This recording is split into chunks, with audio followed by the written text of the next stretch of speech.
하나님이요, 큰 일을 하나 행하셨습니다. 프로젝트. 하나님의 프로젝트. 그 프로젝트는 자기 아들 예수님을 이 땅에 보내신 거예요. 이 땅에 보내셨는데 어떻게 보내셨냐? 몸으로 보내셨습니다. 여기에다 우리의 모든 죄를 다 옮겨 놓으셨어요. 그러니 이 예수님은 이 몸으로 오신 게, 이 몸은 그냥 완전히 저주받기 위해서 쓰신 것입니다. 완전히 저주받은 몸이 되는 거죠. 그래서 그 저주받은 몸에 죄의 선고를 내리신 겁니다. 죄의 대가, 최고의 형벌인 사형, 그래서 십자가의 죽음을 당하셨습니다. 그래서 이제 예수님은 그 몸을 가지고 오셨는데 그 몸은 결국 저주받아서 죽는 것에 쓰임받은 것입니다. 온전히. 그렇게 이제 하나님의 프로젝트죠. 그 가운데. 그렇게 해서 이제 우리에 대한 죄에 대한 계산이 다 끝났습니다. 왜냐하면 우리의 죄가 다 그 저주받은 몸으로 다 옮겨갔잖아요. 다 옮겨갔습니다. 그래서 계산이 다 끝났어요. 계산이 다 끝났으니 이제 우리는 그 죄의 통치에서 해방이 된 것입니다. 해방됐어요. 그 저주받은 몸에다 다 그냥 옮겨놨으니까 해방됐습니다. 그때 예수님께서는 그 해방된 우리를 이제 데리고 오신 것입니다. 쭉 데리고 오시고 그때 뭘 하셨냐면 이 죄가 쓰고 있는 그 율법이요. 그 율법을 죄가 악용해서 쓰고 있는 그 율법을, 그 우리를 죄인이라고 판결하는 그 사망의 법인 그 율법을 완전히 폐기시켜 버리신 것입니다. 그러니 이제 아무도 이 죄에서 해방된 자들을 이제 뭐 죄인이 죽어서 마땅하다라고 이제 할 수가 없는 것입니다. 함부로 얘기할 수가 없어요. 그래서 하나님이 판단하실 것이지 누구든지 죄인이야 라고 하나님의 백성을 그렇게 판단할 수가 없다는 것입니다. 단 그 주님을 멸시하는 자를 제외하고 그렇습니다. 그래서 이제 주님은 이제 이런 엄청난 이제 그 프로젝트를 하시고요. 우리를 데리고 오셔서 우리에게 나의 주, 나의 하나님, 너희는 나의 백성, 이 약속을 완전히 성취하신 것입니다. 그러니 하나님 무엇입니까? 하나님의 나라입니다. 하나님의 나라가 이제 완성이 된 거예요. 하나님의 나라를 만드신 거죠. 여기까지가 이제 하나님의 프로젝트거든요. 그런데 이게 끝이 아니에요. 또 하나님의 그 다음의 계획이 우리에게는 굉장히 중요한데요. 이제 그렇게 데려온 이 하나님의 백성들에게 하나님이 무엇을 어떻게 하시겠는가, 그런 거죠. 그리고 그 백성들은 이제 어떻게 할 것인가라는 거죠. 이렇게 엄청난 하나님의 프로젝트 가운데 우리는 엄청난 일을 이제 겪었잖아요. 구원이라는 일을 겪었습니다. 그리고 나서 이제 우리가 어떻게 할 것이냐라는데, 오늘 이 본문의 그 핵심 내용이 그렇습니다. 뭐냐면 율법을 완성시키는 거. 하나님의 율법을 완전히 지키는 자들로 만드신다는 것입니다. 그래서 3절에 율법이 육신으로 말미암아 연약하여 할 수 없는 그것을 하나님은 하시나니, 4절 우리에게 율법의 요구가 이루어지게 하려고. 너무나 아주 분명하게 지금 이야기하고 있죠. 그러니까 이 이야기는 무슨 얘기냐면요, 하나님의 율법, 하나님의 말씀, 하나님의 말씀이 완전하게 우리 가운데 이루어지게 하려고, 그러니 말씀을 완전하게 지키는 자가 되는 것입니다. 그 스토리입니다. 그러니 로마서가 그냥 은혜로 구원만 받고, 뭐 바울은 율법을 폐기하는 폐기론자가 아닌 것입니다. 너무나 강력하게요. 지금 이제 오늘 본문은요, 이 하나님의 말씀을 지키는 하나님의 백성에 대해서 지금 이야기하고 있습니다. 그러니 이 하나님의 백성들은 그 전에는요, 이 죄의 폭력 아래에서 하고 싶어도 못했어요. 하나님의 말씀을 좋아했지만 되어지질 않았어요. 그래서 그렇지만 결국 우리는 실패자로 끝난 게 아니에요. 오히려 우리를 데리고 오셔서 그 할 수 없는 것을 하게끔 하신 것입니다. 하나님의 말씀을 지킬 수 있는 자들로 하나님께서 만드신 거예요. 그러니까 이게 얼마나 통쾌한 역전입니까? 우리에게는 이걸 하나님이 하신 것입니다. 그래서 율법의 모든 요구들을 그냥 꽉 채워가지고 거기에서 그냥 하나님의 말씀을 온전하게 지키게 하기 위해서. 그래서 하나님께서는 이렇게 될 것을 우리 미리 아신 것입니다. 그래서 우리를 의인이다 라고 선포하신 것입니다. 그러면 하나님의 말씀을 지키는 게 왜 이렇게 중요한 걸까요? 하나님께서는 그 모든 하나님의 그 프로젝트, 엄청난 구원의 역사를 이루시고, 오늘 보니까 본문의 그 4절에 분명히 우리에게 율법의 요구가 이루어지게 하려고 라고 지금 분명히 나와 있죠. 그러니까 하나님의 말씀을 지키는 자들로 우리를 만드는 게 하나님께는 너무 중요해요. 그러니 우리는요, 하나님의 말씀을 순종하고 안 순종하고 지금 이걸 논할 처지가 아닌 것입니다. 이 본문을 보면은 그 엄청난 구원의 프로젝트의 결론이 뭐냐. 여러분, 이 로마서가 이런 것입니다. 은혜에서 구원받고 용서받고 여기서 끝나는 게 아니라요. 율법을 요구가 완전히 이루어지는 하나님의 백성을 만들려는 그 하나님의 그 결론이에요. 그러니까 하나님은 우리가 하나님의 말씀을 반드시 지키길 원하는 것입니다. 근데 이건 할 수 있어요. 전에는 못했지만, 전에는 우리는 무능력해서 못했지만 3절에 사람은 할 수 없어요. 연약해서 사람은 할 수 없어요.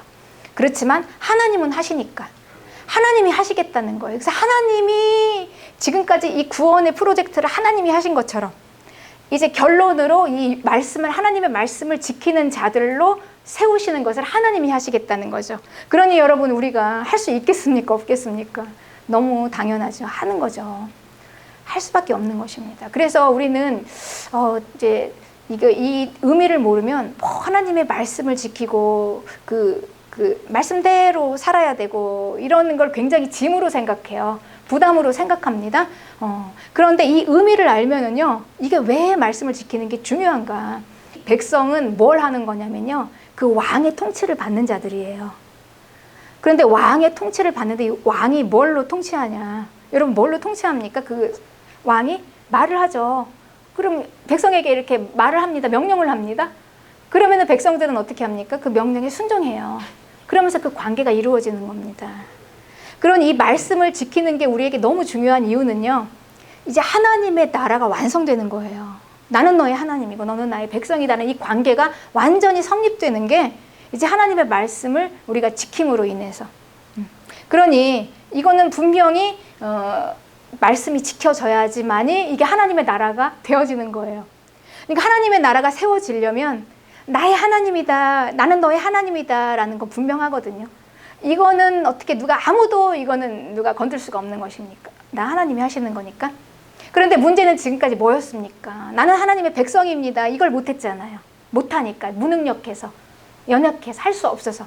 그런데 그거를 하게 하심으로 인해서 이제 완전한 하나님의 나라가 이제 빵빵하게 정말로 견고하게 세워지는 것이죠. 그러니 이게 보면은 하나님에게 가장 중요한 게 뭐냐면 하나님의 나라입니다. 하나님의 나라. 네, 그렇죠.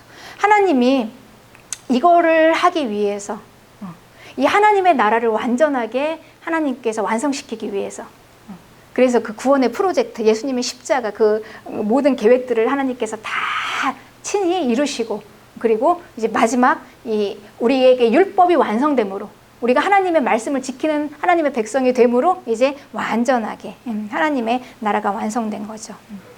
하나님에게는 이렇게 하나님의 나라가 중요한데 여러분에게는 어떻습니까? 여러분, 어느 나라가 중요합니까? 세상의 나라입니까? 하나님의 나라입니까? 하나님이 중요하다고 생각하면요, 정말 중요한 거는 우리는 세상 나라보다 하나님의 나라겠죠. 그렇습니다. 네. 그래서 이제 이 하나님께서 이 일을 하시기 위해서 어떻게 하셨냐면 하나님이 하시니까, 우리 혼자 하라는 게 아니죠. 그러니까 그래서 그 모든 합법적인, 너무나 그냥 아무도 건들 수 없는 그런 합법적인, 법적인 절차를 다 정당하게 마치시고 우리에게 임재하시는 게 바로 성령님이십니다. 성령님. 네, 성령님. 그런데 이 성령님의 임재하심은요, 이 성령님은 하나님의 영인데요, 하나님의 영입니다. 영으로 임재하신 하나님이에요. 그러니까 그분은 그냥 여호와의 사자처럼 무슨 심부름꾼도 아니고요, 그냥 하나님의 자체예요. 하나님의 본체 자체이신데 하나님의 그 한 조각입니다. 하나님은 크고 광대하시고 영으로 충만하시잖아요. 그러니까 하나님의 한 조각이 떼어져 나왔어요. 영이신 하나님의 한 조각이 떼어져 나와서 우리 안에 임재하신 것입니다. 우리에게 오신 거예요. 완전한 자에게 임할 수 있는 하나님의 임재가 이제 법적으로 완전한 우리에게 하나님이 임재하신 것입니다. 네. 그러니 이 성령 받았다라는 것은요, 우리가 이건 무슨 종교적인 무슨 교리나 이런 뭐 하나의 행위가 아닙니다. 이건 아주 실제적인 하나님의 임재입니다. 믿을 수 없는, 어떻게 하나님이 나와 함께 여기서 계시지? 믿을 수 없는. 그러니까 이거는 우리가 어떤 사람들은 뭐 강하게 느낌으로 알 수도 있지만 그 임재, 그 하나님의 그 임재, 그러니까 내 안에 임재하신 그 시점과 그 시간을 정확하게 알 수 있지만 대부분은 그냥 믿음으로 우리는 아는 것입니다. 믿음으로 아는데 이제 이걸 우리가 성령을 받았나 안 받았나 흔들릴 게 없는 게요. 명확하잖아요. 구원받은 하나님의 백성. 내 공로가 아니에요. 내가 완전 해서가 아니라 하나님이 나를 법적으로 그런 모든 절차 가운데 그 프로젝트 가운데 완전하게 했기 때문에 하나님이 임재하실 수 있기 때문에 하나님의 자녀들은 그리스도인은 다 성령을 받은 것입니다. 그리고 이게 없으면 그리스도인이 아닙니다. 네. 그러니 우리가 성령 받은 것이 얼마나 확실합니까, 여러분? 그러니까 하나님이 나와 함께 계신다는 게 얼마나 확실합니까? 그러니 그냥 하나님이 그냥 옆에서 나를 그냥 도와주는, 조금 보조해주는 그런 존재가 아니라요. 하나님의 임재는 그냥 임재, 동거예요. 함께 계시는 거. 얼마나 강력합니까? 그러니까 내가 혼자가 아니라 하나님이 함께 하신다는 거죠.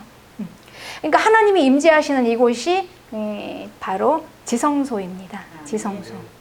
우리가 하나님의 임재가 어떤 곳인가는 우리가 구약에 보면은 그 임재하는 그 장소에 대한 그 기록이 아주 명확하죠. 그 자료가 있어요. 그 하나님의 임재라는 게 어떤 건가? 그 지성소인데요. 우리가 구약의 지성소 하면은 우리 여러분 어떤 마음이 떠오르십니까? 너무 거룩한 곳. 아무나 함부로 갈 수 없는 곳. 휘장이 쫙 쳐 있는 곳. 제사장만 들어갈 수 있는 곳.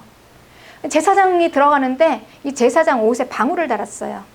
왜 방울을 달았을까요? 네. 혹시라도 그 거룩한 곳에 인간이니까 들어갔다가 혹시라도 제사장이 사람은 모르는데 하나님은 아시는 그런 죄가 있어서 만약에 그 거룩하지 못해서 그 앞에서 만약에 죽었으면 어떡해요? 그러니까 움직이면 딸랑딸랑딸랑 방울 소리가 나는데 안 움직이면 이제 이상한 거예요. 그럼 이제 쭉 이제 어떻게 하냐면 들어가지도 못해요. 함부로 그 제사장을 죽은 제사장을 데리러 들어가지도 못하고 그냥 쭉 끌어내는 거예요. 손만 이렇게 들어가서 쭉 끌어내는 거예요. 그러니 이 하나님의 임재가요, 여러분 이런 건데 우리랑 같이 함께 임재하신다니 이게 믿을 수가 있겠습니까? 이게 어마어마한 일이잖아요. 근데 그 하나님이 지금 내 안에 있다고 생각해 보세요. 내 안이 지성소죠. 그러니 여러분 얼마나 거룩합니까? 그리스도인들이 거룩한 자들이에요. 그래서 우리 그리스도인은 아주 거룩한 자들입니다. 왜냐하면 우리 몸이 성소이니까. 이 성소, 육체만 있는 그런 동물적인 그런 인간이 아니라 그냥 우리 안에 하나님의 성소가 있는 이제 영체를 이미 받았어요. 우리는 영체, 그 신령한 몸, 그러니까 영체를 이미 우리는 받은 그 신령한 자들입니다. 굉장히. 그래서 우리는 하나님의 임재를 우리가 느낄 수 있어요. 내 안에 있는 하나님을. 성령님을 느낄 수가 있어요. 아, 하나님이 말씀하시는구나. 들을 수도 있고요. 이런 자들이에요. 우리가 여러분 그렇습니다. 저와 여러분 이런 자들입니다. 그러니까 이런 자들이 이 하나님의 임재가 없고 성소가 없는 이 세상 사람들과 같이 섞여 있으면 어떻게 되겠습니까? 그들과 정말 같을 수가 없죠. 구별됩니다. 구별될 수밖에 없어요. 그렇습니다. 로마서 8장 9절에는 만일 너희 속에 하나님의 영이 거하시면 너희가 육신에 있지 않고 영에 있나니 누구든지 그리스도의 영이 없으면 그리스도의 사람이 아니라. 이렇게 하나님이 임재하시지 않으면 우리는 그리스도인이 아니에요. 그러니까 교회만 다닌다고 그리스도인이 아니고요. 이렇게 성령님이 우리 안에 임재하시는 성소가 있는 자들, 지성소가 있는 자들, 바로 그들이 그리스도인인 것입니다. 그 하나님의 지성소가 지금 우리 안에 성소가 있는데요. 우리가 보통 삶을 살겠습니까? 얼마나 차원 높은 삶을 살아야 되겠습니까? 우리는 그냥 평범하게 그냥 이렇게 그 고깃덩어리, 육체, 그런 그냥 동물적인 인간이 추구하는 것을만 추구하면서 살 수가 없어요. 내 안에 하나님 계시는 성소가 있는데. 굉장히 차원 높은 삶인 것입니다. 그래서 아주 육체의 그 조잡한 일들 있죠. 그 조잡한 일들, 그 더러운 것들, 이간질, 거짓, 또 미움, 탐심, 여러 가지 별의별 것들, 어두움으로부터 속한 그 모든 일들, 그 일들이 여러분 어떻게 성소가 있는 그리스도인에게서 일어날 수가 있겠습니까? 그러니 할 수가 없는 것이죠.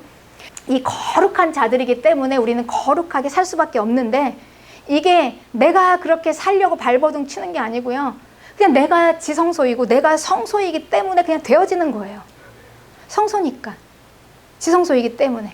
우리 안에 그런 인식이 있다면, 내가 하나님이 함께 하시는 성소라는 그런 인식이 있다면 그냥 나도 모르게 거룩하게 되어지는 것입니다. 되어지는 거예요. 네. 그래서 고린도전서 3장 16절에는 너희가 하나님의 성전인 것과 하나님의 성령이 너희 안에 거하시는 것을 모르는가. 누구든지 하나님의 성전을 더럽히면 하나님이 그 사람을 멸하시리라. 하나님의 성전은 거룩하니 너희도 그러하다 그랬어요. 그러니 내가 정말 그리스도인이고 구원받은 하나님의 백성이라는 그 인식이 확실하게 있고요. 내가 성전이라는 것을 믿는다면은요, 여러분 우리는요 그냥 안 할 수가 없는 것입니다. 이렇게 거룩이 안 되어질 수가 없는 거예요. 이렇게 되어지는 것입니다. 그래서 이제는 이 내 몸도 그냥 내 하나의 몸이 아닌 거예요. 내 것이 아닌 것입니다. 성소니까요. 성전이잖아요. 그러니까 내 맘대로 함부로 할 수가 없어요. 하나님이 함께 계시는 성전인데 어떻게 내가 원하는 대로 하겠습니까? 그렇죠? 내 몸이니까 내 뜻대로 그냥 내가 맘대로 살 거야, 할 거야, 이게 안 된다는 거예요. 하나님이 함께 계시기 때문에. 근데 어떻게 내가 함부로 할 수가 없잖아요. 성소가 우리 안에 있는데.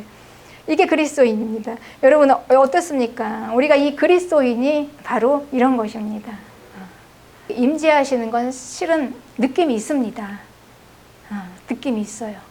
우리가 이걸 믿고 하나님이 항상 내 안에 함께 지금 계시는구나. 그러니까 내 인격, 나의 지성과 또한 감정과 의지로 만들어진 나의 인격과 하나님이 교제하시면서 함께 하신다라는 걸 우리가 믿는다면요, 언제든지 이 하나님의 그 함께 계시는 이게 느껴져요.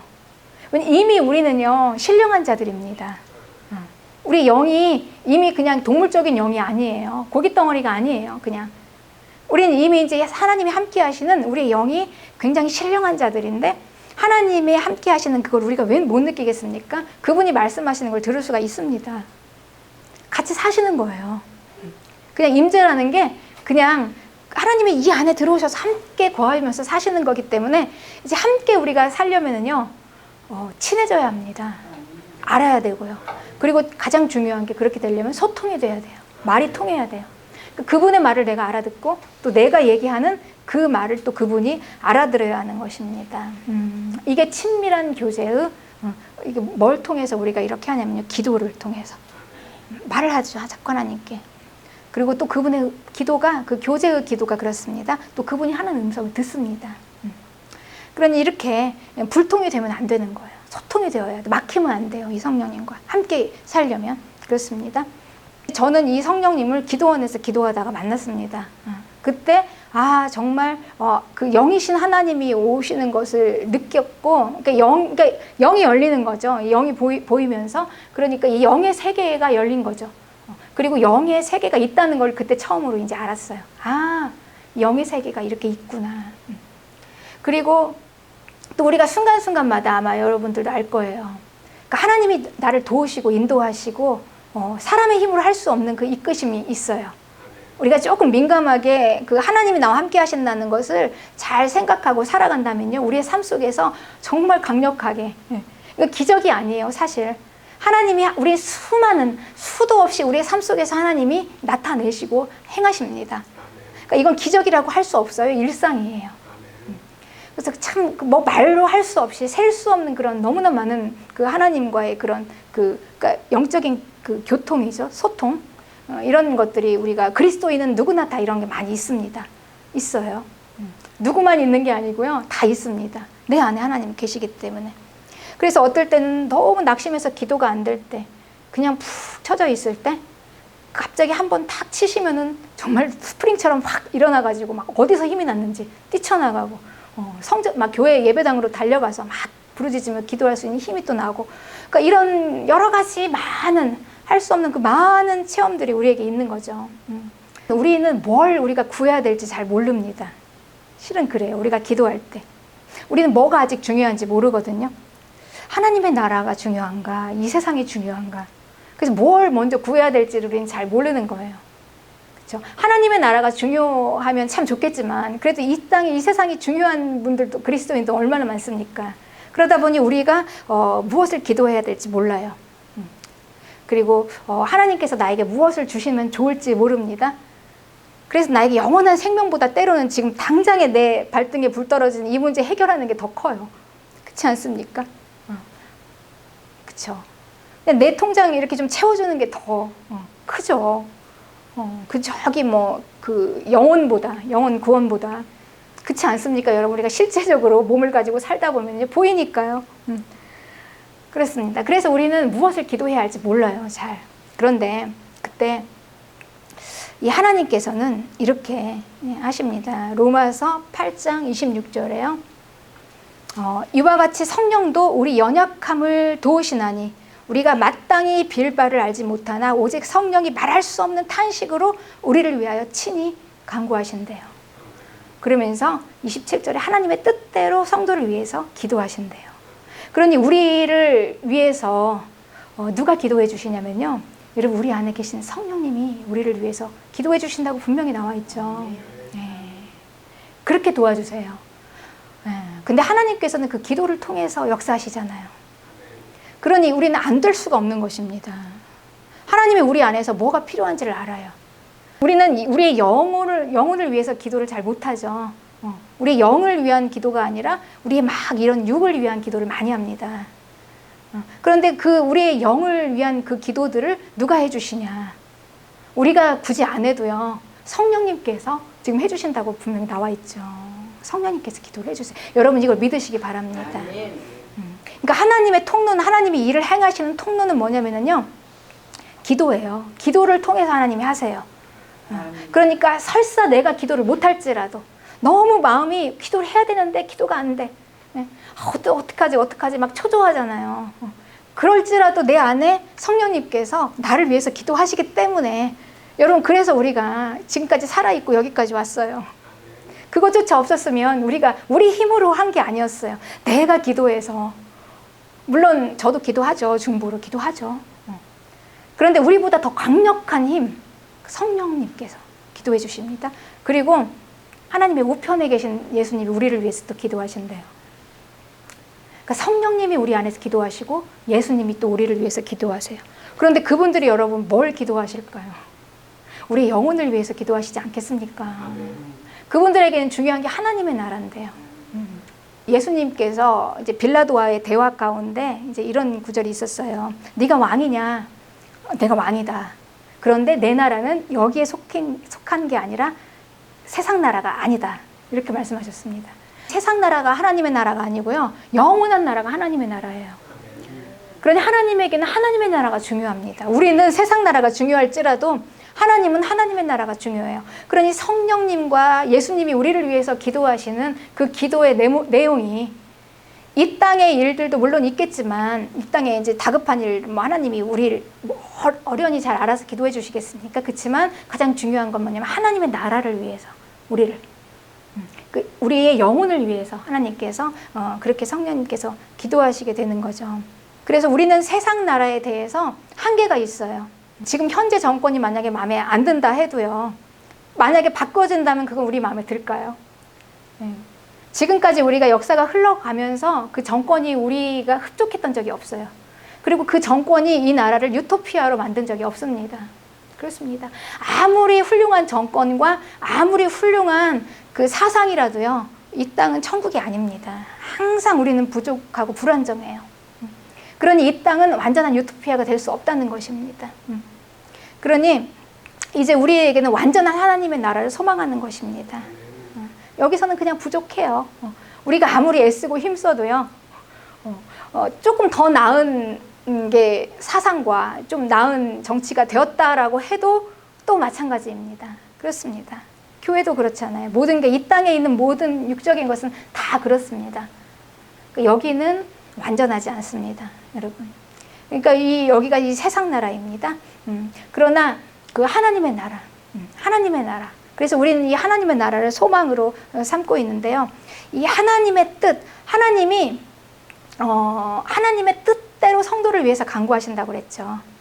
성령님이 기도를 하시는데 하나님의 뜻대로 기도하신대요. 그럼 하나님의 뜻이 무엇이냐는 거죠. 하나님의 뜻이 과연 정말 이 세상에서 내가 잘 먹고 잘 사는 것만일까요? 그것만이 목적일까요?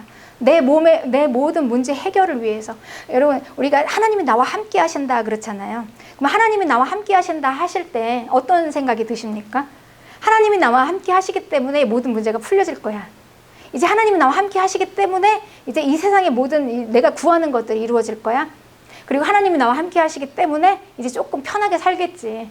이런 걸 우리가 기대하잖아요.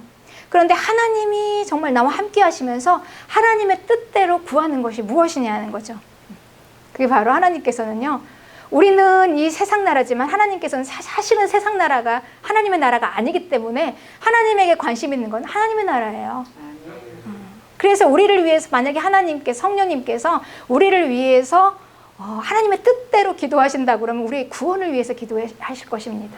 너무 당연하죠. 우리의 영혼을 위해서 기도할 것이라는 것입니다. 그래서 우리는 이렇게 성령님, 바로 하나님의 뜻이 무엇인가를 알기 위해서요, 소통하는 거예요. 하나님의 뜻대로 나에게 기도하는데 그 뜻이 그냥 당장에 지금 그 빚 갚을 거, 그거 빨리 해결하는 걸까? 이게 하나님의 뜻일까? 모르잖아요. 그런데 하나님과 소통을 해서 하나님의 뜻이 무엇인지를 알아야죠. 하나님의 뜻대로 기도하시는데, 그래서 우리는 기도를 하면서요, 소통을 하면서 하나님의 뜻을 우리 마음에 하나님이 주십니다. 들어요. 그리고 또 우리 말을 하나님께 합니다. 서로 소통이 되면서 하나님의 뜻이 이거구나 라고 이제 우리가 알게 되는 것입니다. 기도.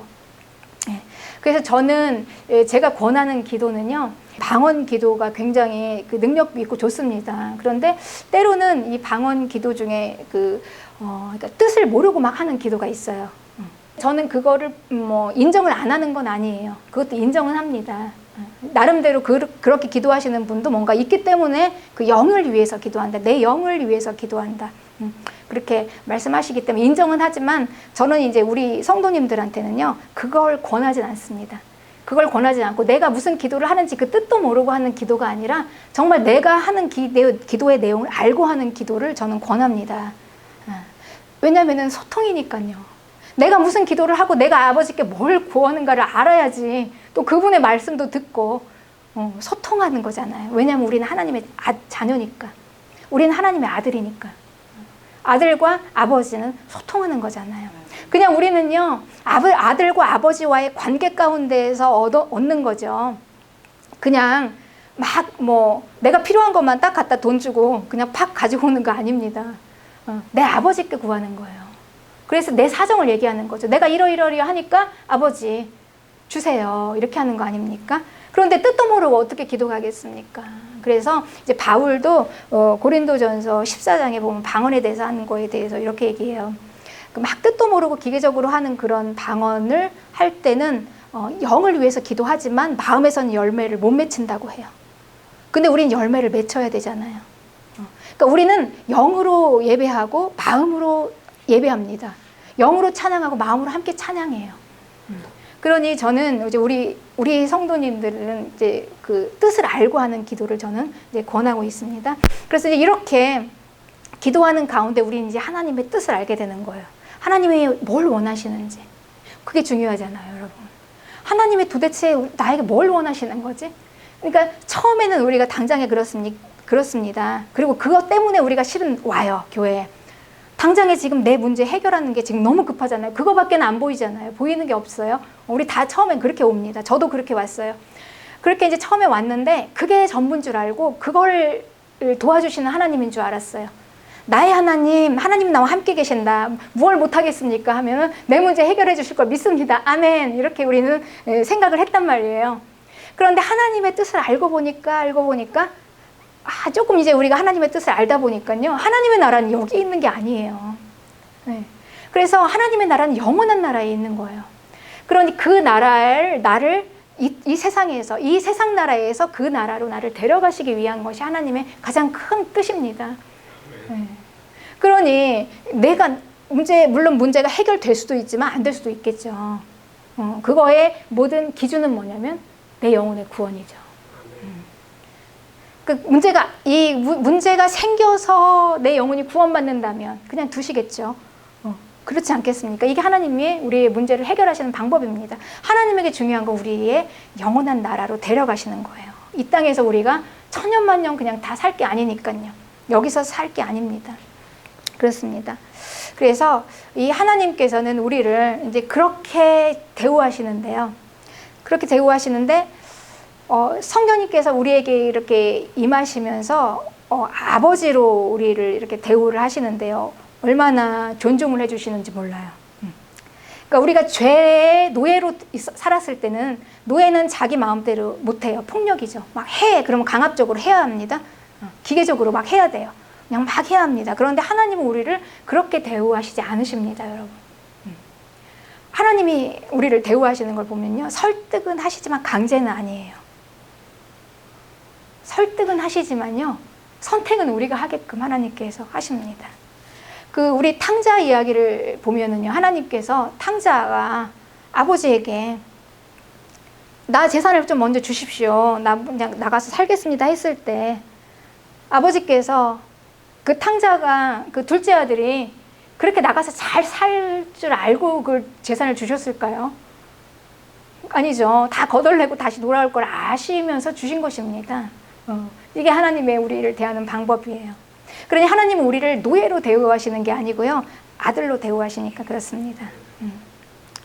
그래서 우리는 성령님께서 우리에게 계속 말씀하시면 내가 듣지 않겠어요. 안 들을래요. 라고 하는 것도 우리의 자유예요. 그렇습니다. 그렇지만 하나님께서 우리에게 말씀하실 때 네 하고 순종하면서 하는 것도 우리의 자유입니다. 그런데 이 성령님의 말씀을 듣고 순종해서 가는 길이 생명길이고 그리고 싫어요 싫어요 아유 안 들을래요 하고 귀를 막고 안 들려요. 안 들립니다. 그것도 우리의 자유인데 그게 바로 사망의 길이다라고 말하는 것이죠. 그렇죠. 여러분 자녀들도 그렇지 않습니까? 자녀들 우리가 키울 때 부모 말을 듣는 것도 그들의 자유예요. 안 듣는 것도 그들의 자유입니다. 부모 말을 들으면 인생이 좀 수월해지고 부모 말이 안 들으면 이제 힘들어지는 거예요. 그래서 저는 참 그런 분들을 많이 봤어요. 이제 나중에 다 성장해서 그때 좀 나를 그냥 때려서라도 공부를 좀 시키지 그냥 그렇게 그냥 나를 방치해 놨나. 근데 또 그 어머니 말을 들어보면 그렇지 않아요. 그렇게 그냥 공부하라고 쫓아다니면서 그렇게 빌다시피 했는데도 안 했다는 거예요. 그렇습니다. 그리고 또 그때 좀 나 좀 피아노 좀 가르쳐 놓지 막 이렇게 하시는 분들도 있어요. 네, 아무리 피아노 치라고 막 학원비 다 내서 끊어줘도 그때는 안 치는 게. 그러니까 우리는 자유인 것입니다. 그런데 이제 꼭 그 결말을 잇는 거죠. 열매가 있는 거죠. 그렇습니다. 그래서 이 하나님은요, 이렇게 하나님께서는 우리를 아들로 대우하세요. 아들. 그러니까 우리는 하나님의 아들이 된 건데요. 우리 하나님의 백성이었잖아요. 뭐 하나님의 나라를 만들고 하나님의 백성으로 우리를 뭐 하나님께서 삼으시고 이게 하나님의 뭐 완전한 하나님의 나라를 완성시키는 게 전부인데 또 언제 보니까 또 우리가 아들이 되어 있어요. 이게 어떻게 아들이 되었을까요? 아들. 하나님의 백성을 자기의 아들로 입양하신 거예요. 양자로 입양하신 거예요. 그러니까 우리가 원래는 죄의 종이었어요. 죄의 노예였습니다. 죄의 노예였는데 그 맏형인 맏아들인 예수님을 보내셔서 우리를 다 거기서 해방시키시고 데리고 오게 하시면서 우리를 양자 삼으신 거예요. 그러니까 우리가 그래서 아주 법적으로 합법적으로 우리는 하나님의 아들이 된 것입니다. 그래서 15절에 너희는 다시 무서워하는 종의 영을 받지 아니하였고 양자의 영을 받았으므로 아바 아버지라 부르짖느니라. 아바 아버지 아주 친근하게 그냥 아빠 아버지 그냥 아버지 저 높으신 아버지가 아니라요. 그냥 무릎 위에 앉아서 아빠 이거 좀 해줘 저거 좀 해줘 할 수 있는 그런 아빠인 거죠. 친근한. 그러니 우리는 여러분 우리가 아들이 되었다는 거 있죠. 하나님의 자녀가 되었다는 게 이렇게 너무나 합법적인 절차 하나님의 성격대로 얼마나 치밀합니까 여러분. 기가 막히잖아요. 하나님께서 아무도 누가 뭐라고 할 수가 없어요. 왜 그 아들이에요? 아들이 아니잖아요. 분명히 죄의 노예였잖아요. 이렇게 얘기할 수 있는데 그냥 하나님이 양자로 그냥 입양을 해버리신 거예요. 입양을. 내 가족을 만들어 버리신 것입니다. 여러분 그러니까 우리가 그리스도인이라는 존재가 어마어마해요. 하나님의 가족이 된 거예요. 우리의 맏형은 예수님. 엄청나죠. 우리의 아버지는 누구입니까? 하나님. 그러니까 이게 지금 다 우리입니다. 그리스도인. 그래서 이제 우리가 이 나의 아버지이기 때문에 우리는 담대하게 필요한 것을 구할 수가 있는 것입니까? 아버지니까. 그러니까 죄의 노예가 되었을 때는요. 우리가 양자가 되기 전에는 노예가 되었을 때는 못 구했어요. 차마. 어떻게 노예가 함부로 구합니까? 눈치만 보면서 구하지 못했어요. 그리고 구할 자격도 없었죠. 노예에게 누가 줍니까? 함부로 구하지 못했어요. 근데 지금은 아들이니까. 아들이잖아요. 뭐 영이든 육이든 그냥 필요한 대로 우리는 하나님께 구하는데 그분은 주실 의무가 있어요. 그래서 주시는 것입니다. 아버지니까요. 아버지는 주셔야 되잖아요. 그러니까 저도 이제 아들 키울 때요. 그래요. 내가 좀 잘못했어도 부모니까 해줘야지. 자녀들은 그렇게 생각합니다. 부모니까 해줘야 되잖아. 엄마 당연히 줘야 되잖아. 이렇게 아주 정말 그냥 당연하게 이거 뺏어간다고 할 수는 없고 당연하게 그냥 가져가요. 부모니까. 그리고 부모도 그렇습니다. 당연히 해줘야 된다고도 생각을 하고 줘요. 계산으로 따지는 것도 아니고요. 그냥 부모니까. 그냥 얘가 말을 잘 들었다고 못했다고 해서 등록금을 주고 안 주고가 아니잖아요. 당연히 의무니까 학교를 가야 되니까 필요한 모든 것들 다 사줘야 되고 부모니까요. 이런 관계가 지금 된 것입니다. 가족. 왜 하나님께서 우리를 가족을 만드셨을까요? 네. 가족은 무엇을 하는 걸까? 아들은 뭘 할까요? 왜 우리를 입양하셨을까요? 그냥 하나님의 백성으로 놔두셔도 되는데 우리를 지금 왜 입양하셨을까? 왜 나를 아버지라고 부르려고 했을까? 이렇게 생각하면은 우리는 다 알 수 없기 때문에 내가 아는 것만큼 생각을 하는 거예요. 아버지라고 해서 내가 구하는 걸 주게 하시려고 돈 주세요 하면 돈 주고 이 문제 좀 해결해 주세요 하면 해결하게 하시려고 여러분 그래서 우리를 하나님께서 아들로 삼으셨을까요? 마음껏 구하라고? 하나님이니까 단지 그것만일까요? 하나님께서 하나님의 생각은 우리보다 훨씬 크십니다. 우리는 보이는 이 세상이 전부니까 이 세상 나라가 우리의 전부죠. 하나님의 나라는 하나님의 영원한 나라예요. 하나님의 항상 포커스는 영원한 나라에 가 있어요. 그게 가장 중요해요. 그러니까 하나님은 우리가 이 땅에서 아무리 어떻게 살았어도 사랑하는 내 가족이잖아요. 여러분 우리가 전쟁이 났든지 아니면 재난을 당했든지 뭘 해도 제일 먼저 챙기는 게 가족 아닙니까? 가족은 같이 가야 되잖아요. 어쨌든 가족은 헤어지면 안 되잖아요. 그러니까 하나님이 우리 아들을 여기다 떨궈 놓고 갈 수는 없어요. 다 데리고 가야 된단 말이에요. 천국으로. 그러니까 하나님은 가장 중요한 건 하나님의 나라로 데려가는 것입니다. 그러니 이 아들로 삼으신 이유는요. 아들은 뭘 하는 거냐면 구약에 보면은요. 아들은요. 그 가정에 유업을 잇습니다. 유업을 이어요. 가업을 이어요. 그러니까 기업 얻는 자. 기업 물을 자 우리가 들어보셨죠. 그러니까 어떻게 해서든지 대가 끊어지지 않게 해서 그 가계를 이어가는 거예요. 하나님께서 아브라함을 부르셨어요. 아브라함을 유업을 잇는 게 얼마나 중요하냐면요. 아브라함의 이제 쭉 그 아들 해가지고 이제 유다라는 아들이 나왔습니다. 근데 유다라는 아들이 나왔는데 큰 아들, 둘째 아들이 좀 하나님 보시기에 뭔가 악했나 봐요. 며느리 다말이 있었는데 결혼하고 그냥 죽었어요. 그러니까 대를 못 잇는 거예요. 애가 없어서. 그러니까 또 셋째 아들이 있는데 이제 유다도 이제 겁이 나요. 다말하고 결혼만 하면 죽으니까. 그래서 안 주고 있었단 말이에요. 그런데 다말이 어느 날 그 시아버지를 이렇게 속여가지고 창녀인 척 하면서 거기서 이제 아들을 얻었습니다. 시아버지와 며느리 사이에서 아들을 얻었어요. 야, 이런 무슨 기가 막힌 무슨 천지개벽할 이야기가 있어? 근데 거기서 나와서 유업을 이은 것입니다. 그러니까 이렇게 중요해요. 하나님의 유업을 잇는 게. 그때 유다가 한 말이 있었어요. 그러니까 이거는 인륜 도덕적으로 따질 게 아니라 네가 나보다 옳다 그랬어요. 그때서 이제 유다가 자기를 회개한 거예요. 셋째 아들을 안 주고 끝까지 며느리. 그러니까 다말이 이렇게 하지 않았으면 이제 이 유업이 끊어질 뻔했잖아요. 하나님 나라가 지금 끊어질 뻔했지 않았습니까? 그래서 이제 거기서 또 계속해서 유업을 잇고 하다가 다윗 왕이 나왔습니다. 다윗이 이렇게 쭉 나와서 거기서 누가 나왔냐? 요셉 아들 예수 그리스도가 나온 거예요. 그리고 예수님을 통해서 이제 우리는 그 예수 그리스도 그분이 이제 우리의 맏형이 된 거죠. 그래서 예수님을 통해서 우리를 다 가족으로 입양해가지고 예수님의 피를 나누는 우리는 다 우리 안에 예수님의 피가 한 피가 지금 다 수혈되어 있어요. 그렇게 우리를 다 입양하신 것입니다.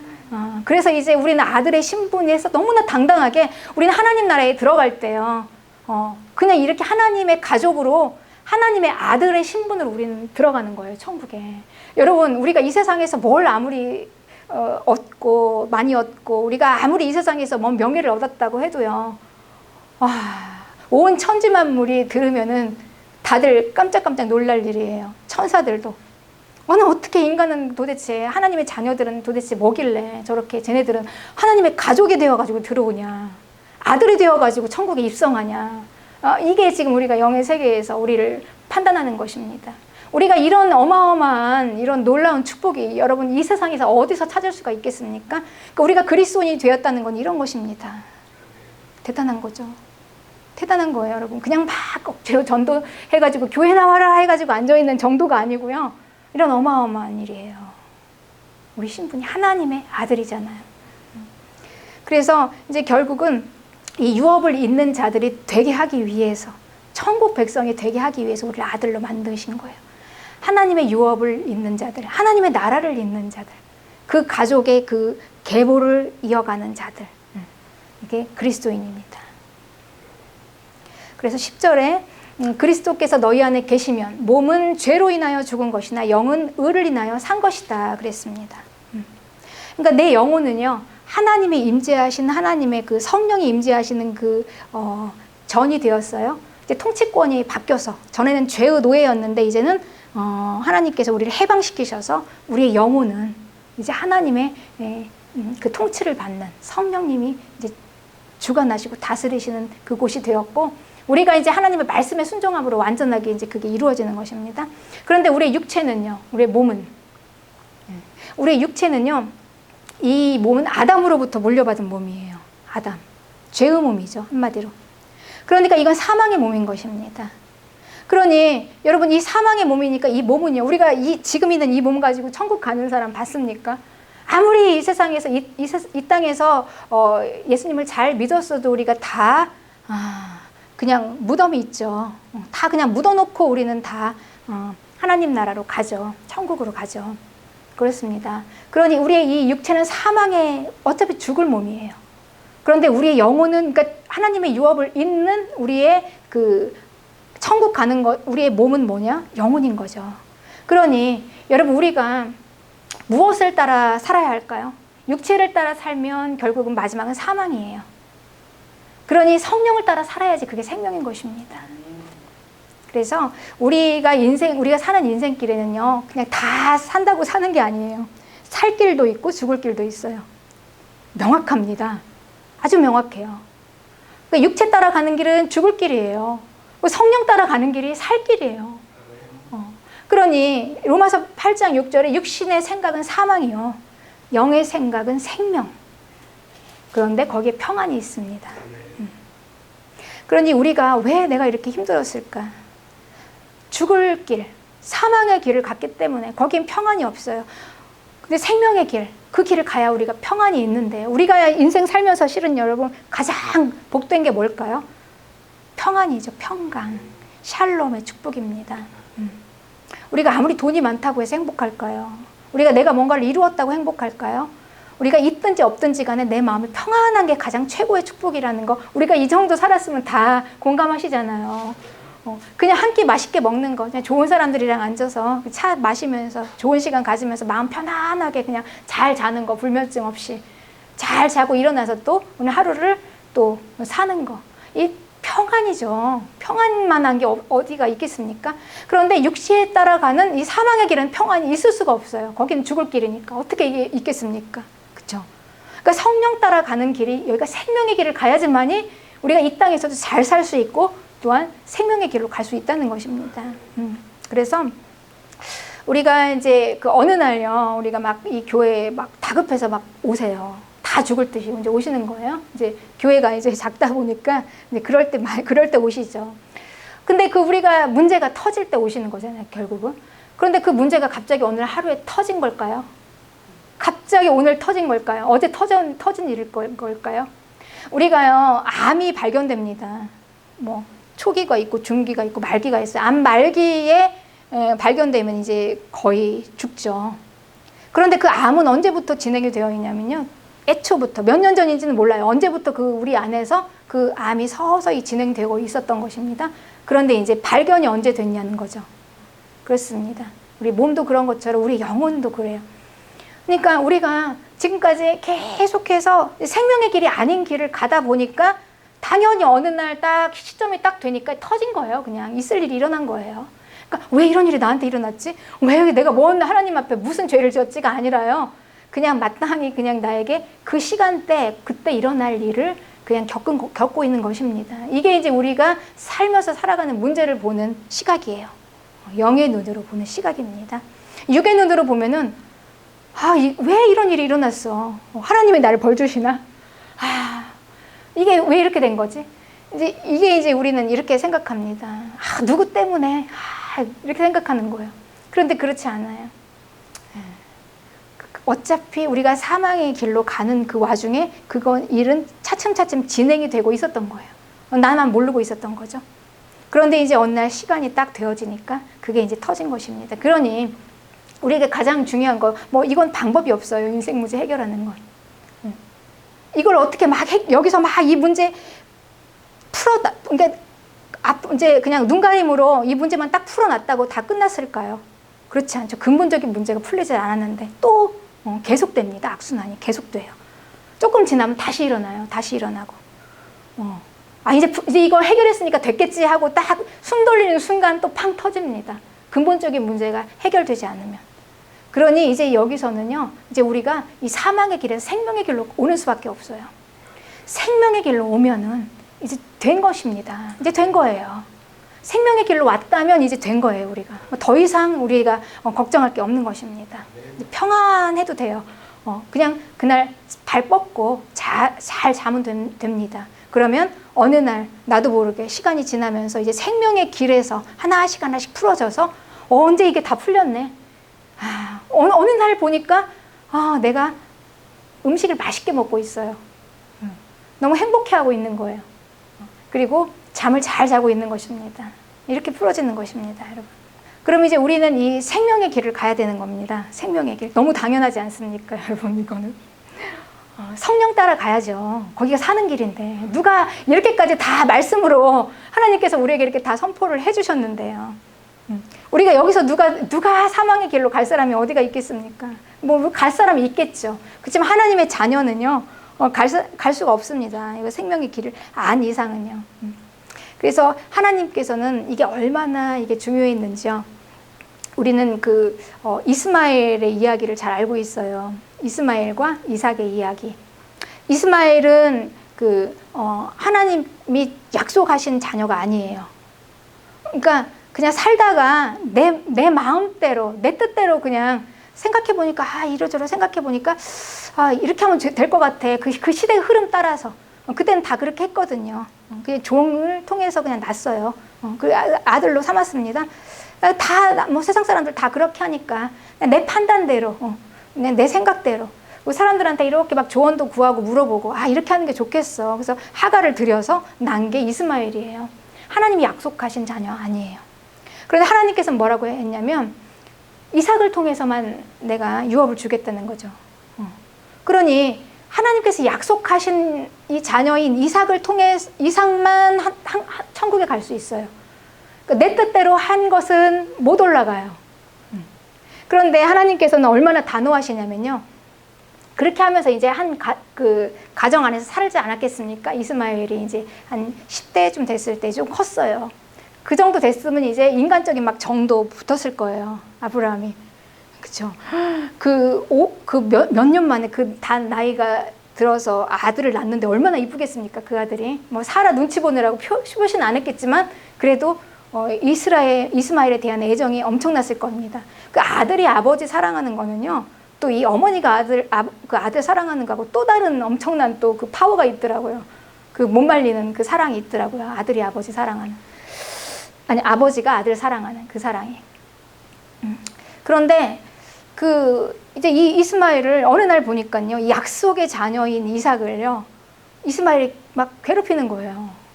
그러니까 이걸 사라가 보고, 이건 아닌데. 그래서 이제 아브라함에게 얘기했습니다. 이러이러해서 이스마엘이 이삭을 이렇게 괴롭힙니다. 이렇게 얘기했어요. 그러니까 항상 이 육체는 성령을 공격합니다. 영을. 성령의 사람이 육체의 사람과 함께 있으면 항상 힘들어요.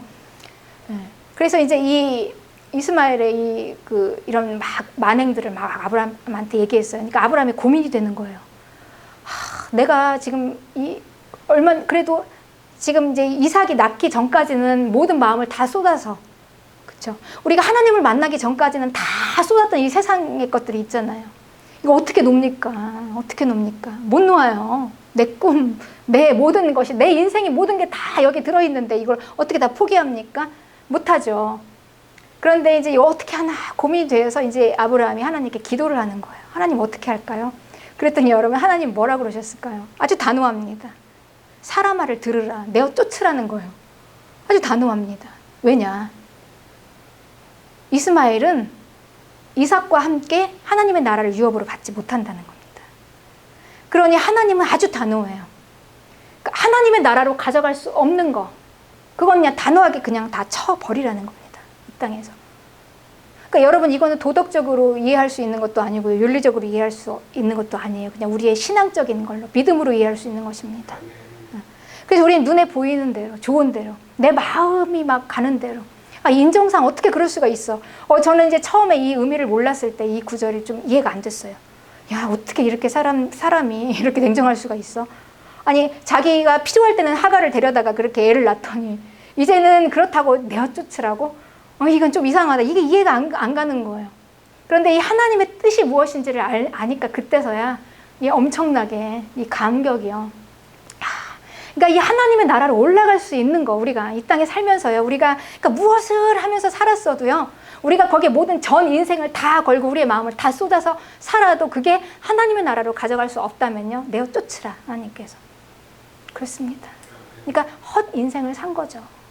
우리가 이 세상에 추구하는 것들. 그냥 이 땅에서 몸을 위해서 사는 거, 사망을 위해서 사는 거. 그렇게 많은 시간을 투자하고 그렇게 많은 애를 썼지만 천국에 가지 못하는 것, 올려가지 못하는 것, 그냥 시간 낭비만 한 거죠. 그렇습니다. 천국과 이어지지 않은 것들이 다 그렇습니다. 이렇게 단호합니다. 여러분 지금까지 어떻게 사셨습니까? 생명의 길로 성령 따라서 하나님이 말씀에 순종하면 하나님께서 말씀하신 대로 네 하면서 갔습니까? 아니면 내 뜻대로? 성령의 삶이 있고요, 육신의 삶이 있어요. 근데 육신의 삶은요, 내가 골라서 사는 삶이에요. 내 좋은 대로, 내 유익대로. 이게 좋겠다 그러면 이게 좋겠냐?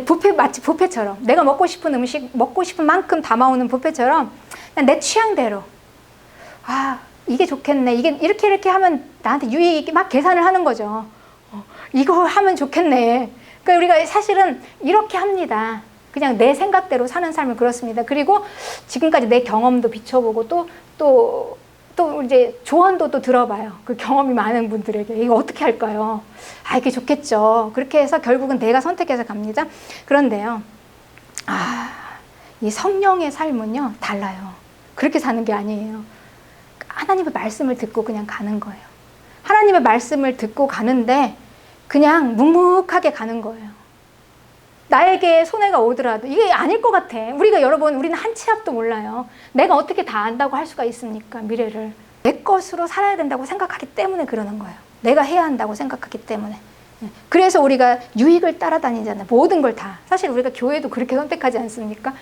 여기 오면 나한테 유익이 있을 것 같아. 우리가 뭐 소명 따라가는 거 아니잖아요. 사실. 그냥 여기 오니까 내가 편하니까. 여기가 좋으니까.